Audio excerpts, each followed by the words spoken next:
नमस्कार दोस्तों, स्वागत है आपका अपने यूट्यूब चैनल पर। दोस्तों, आज हम बात करेंगे यूपीएससी के बारे में कि आईएएस कैसे बने। दोस्तों, भारत के हर शहर, हर कस्बे, हर गांव में एक सपना जन्म लेता है। वो सपना होता है, एक दिन मैं भी कलेक्टर बनूंगा या मैं आईपीएस बनकर वर्दी पहनूंगा। लेकिन क्या आपने कभी सोचा है उस सपने तक पहुंचने का रास्ता कैसा होता है? आज इसी के बारे में मैं आपको यूपीएससी की पूरी यात्रा समझाऊंगा। सिलेबस नहीं, बल्कि संघर्ष, मेहनत और असली कहानी। मैं आपको एक लड़का होता है किशन, उसकी कहानी सुनाता हूँ। किशन एक छोटे से गांव से था। पिता किसान थे, घर में ज़्यादा साधन नहीं थे। 12वीं के बाद लोगों ने कहा यूपीएससी तुम्हारे बस की बात नहीं। लेकिन किशन के अंदर एक जिद थी। वो रोज़ 6 से 8 घंटे पढ़ता था। पहले प्रयास में प्रीलिम्स नहीं निकला, दूसरे प्रयास में मेंस में रह गया, तीसरे प्रयास में इंटरव्यू में रिजेक्ट हो गया। क्या उसने हार मानी? नहीं। चौथे प्रयास में उसका चयन आईएएस में हुआ। दोस्तों, यूपीएससी में जीत उसी की होती है जो हार के बाद भी मैदान नहीं छोड़ता। तो आगे हम बात करते हैं कि यूपीएससी आखिर है क्या है। तो यूपीएससी यानी संघ लोक सेवा आयोग। यूपीएससी यानी संघ लोक सेवा आयोग भारत का एक संवैधानिक निकाय है जो केंद्र सरकार की ग्रुप ए और ग्रुप बी की सेवाओं की परीक्षाएं आयोजित करवाता है। इसकी अगर स्थापना की बात करें तो स्थापना जो हुई थी 1926 में हुई थी। यूपीएससी की स्थापना हुई थी 1926 में। संविधान में इसका उल्लेख जो है अनुच्छेद 315 से लेकर 323 तक है। और इसका जो मुख्यालय है वो कहाँ पे है? नई दिल्ली के अंतर्गत इसका मुख्यालय है। यह जो संस्था है देश के शीर्ष प्रशासनिक अधिकारियों का चयन करती है। सोचिए, आपका एक निर्णय लाखों लोगों की जिंदगी बदल देता है। अब हम बात करें कि यूपीएससी किन किन परीक्षाओं का आयोजन करता है। तो यूपीएससी कई परीक्षाएं लेता है, जैसे सिविल सर्विसेज एग्ज़ाम्स जो कि सबसे प्रतिष्ठित है, इंडियन फॉरेस्ट सर्विस यानी आईएफएस और सीडीएस, क्योंकि यहाँ नौकरी नहीं, एक जिम्मेदारी मिलती है। यह सिर्फ सैलरी नहीं, सिस्टम बदलने की शक्ति मिलती है। इस तरीके से ये एग्ज़ाम करवाती है NDA, CAPF, engineering services, Indian economic service आदि। हम यहाँ सीएससी यानी अपने सिविल सर्विसेज की बारे में चर्चा करेंगे। तो सिलेक्शन प्रोसेस इसमें क्या रहता है? तो यूपीएससी में कुल 3 चरण होते हैं। एक तो पहला होता है प्रीलिम्स, दूसरा मेंस और तीसरा इंटरव्यू, है ना। पहला जो दरवाज़ा होता है वह होता है आपका प्रीलिम्स। इसमें क्या होता है? तो इसमें ये आपका ऑब्जेक्टिव एग्ज़ाम्स होते हैं। 2 पेपर होते हैं। 2 पेपर कौन कौन से होते हैं? पहला होता है जीएस का पेपर 1 और दूसरा होता है पेपर 2। जो पेपर 1 जो होता है वो उसमें 200 अंक होते हैं। कितने होते हैं? 200 अंक का होता है। कुल 100 प्रश्न होते हैं और इसमें नेगेटिव मार्किंग भी होती है। सिलेबस की अगर बात करें हम, तो सिलेबस के अंतर्गत होते हैं इतिहास, भारतीय राष्ट्रीय आंदोलन यानी Indian national movement, Indian polity and constitution और इंडियन इकोनॉमिक्स। इसके अलावा इसमें होता है भूगोल, इंडिया और वर्ल्ड का, पर्यावरण एवं पारिस्थितिकी, साथ ही साथ विज्ञान व प्रौद्योगिकी, करंट अफेयर्स।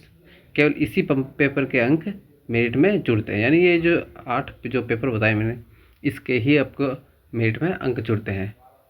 आगे जो होता है सेकंड पेपर सी सेट, ये भी 200 अंकों का होता है, लेकिन ये क्वालिफाइंग ही होता है। इसमें आपको 33% लाना अनिवार्य होता है।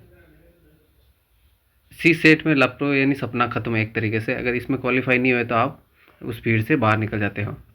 प्रीलिम्स में लाखों फॉर्म भरते हैं, लेकिन मेंस तक पहुंचते सिर्फ कुछ हज़ार। यहाँ से असली फिल्टर शुरू होता है। किशन जब प्रीलिम्स देने बैठा, उसके हाथ हल्के हल्के काँप रहे थे। पहला प्रश्न थोड़ा कठिन था, लेकिन उसने खुद से कहा था कि मैं घबराने नहीं आया हूँ, मैं जीतने आया हूँ। दोस्तों, एग्ज़ाम हॉल में सबसे बड़ा दुश्मन किताबों की कमी नहीं, बल्कि अपनी जो घबराहट होती है वो होती है ना। यहाँ एमसीक्यू नहीं, लिखना पड़ता है। कुल 9 पेपर होते हैं 7 मिनट के लिए, जो कुल 1750 अंक के होते हैं। जीएस पेपर के अगर सिलेबस की हम बात करें तो इसमें कुल 7 पेपर होते हैं। पहला जो पेपर होता है इसमें क्वालिफाइंग होता है ना, पेपर 1। और पेपर बी इंग्लिश होता है। पेपर 3 निबंध होता है। और पेपर 3 निबंध। Paper 4 GS1। Paper 5 GS2। Paper 6 GS3। Paper 7 GS4। Paper 8 और 9 जो कि ऑप्शनल होते हैं, है ना। 500 अंक का यहाँ पर गेम चेंजर होता है। यहीं से रैंक ऊपर या नीचे होती है। यूपीएससी मेंस में वही सफल होता है जो हर सवाल को समाज से जोड़ कर रखे। किशन 10 से 12 घंटे पढ़ता था। दोस्त बाहर बहुत कम थे उसके, शादियों में कम जाता था। सोशल मीडिया छोड़ दिया था। कई बार लगा था छोड़ दूं, लेकिन फिर उसे अपने पिता के शब्द याद आए, बेटा कोशिश बंद मत करना। दोस्तों, यूपीएससी आपको अकेलापन सिखाता है, अनुशासन सिखाता है और सबसे ज़रूरी धैर्य सिखाता है। फिर आगे जो होता है इंटरव्यू वाला पोर्शन, उसके बारे में बात करेंगे हम। साक्षात्कार, है ना। साक्षात्कार जो होता है 275 अंक का होता है। यहाँ पूछा जाता है आपके ज़िले की सबसे बड़ी समस्या क्या है, आप प्रशासन में पारदर्शिता कैसे बढ़ाएंगे, यदि आप पर राजनीतिक दबाव हो तो क्या करेंगे। यहाँ देखा जाता है आपका आत्मविश्वास, आपकी सादगी, आपका संतुलन।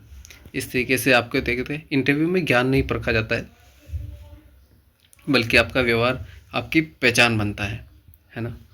इसके अलावा फाइनल जो होते हैं मार्क्स होते हैं, मेंस में 1750 होते हैं, इंटरव्यू में 275 होते हैं, टोटल 2025 का होता है। यही आपकी रैंक तय करते हैं। योग्यता की बात करें तो शैक्षणिक योग्यता किसी भी विषय में ग्रेजुएशन होनी चाहिए। आयु सीमा सामान्य 21 से 32 वर्ष। ओबीसी में 3 वर्ष का छूट मिलती है अलग से। SC ST में 5 वर्ष की छूट मिलती है।